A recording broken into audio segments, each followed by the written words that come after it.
Mesdames, Messieurs, bonjour, ravi de vous retrouver pour cette nouvelle édition du JT Cultures et Marchés. Nous commencerons cette émission en évoquant la hausse des stocks mondiaux de blé estimés par l'USDA. Nous évoquerons ensuite les conditions sèches au Brésil à l'aube des semis de soja. Nous nous demanderons pourquoi les prix de l'orge de brasserie sont si élevés actuellement. Et enfin, nous parlerons du record de prix atteint la semaine dernière sur les cours du colza. L'USDA a publié son rapport mensuel sur l'offre et sur la demande mondiale de blé. L'Office américain a revu en forte hausse son estimation de stock de départ chez les 8 principaux exportateurs. Dans le même temps, la production australienne est revue aussi à la hausse à 31,5 millions de tonnes, le second plus haut niveau historique de production après le record de l'an passé qui était, je vous le rappelle, à 33 millions de tonnes.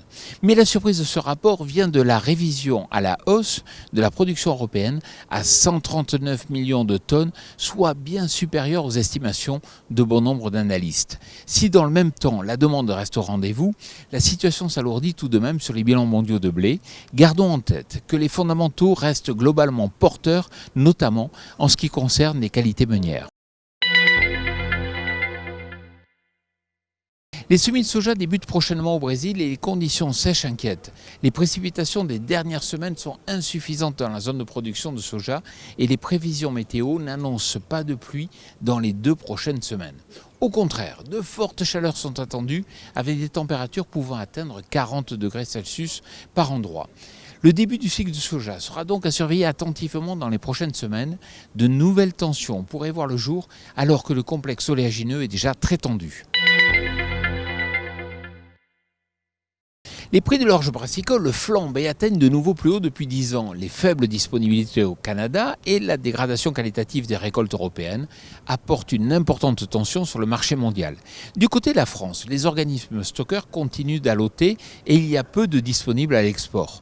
Dans ce marché très étroit, le moindre volume échangé entraîne d'importantes variations et le retour aux achats de quelques malteurs la semaine dernière explique la fermeté des cours de l'orge brassicole.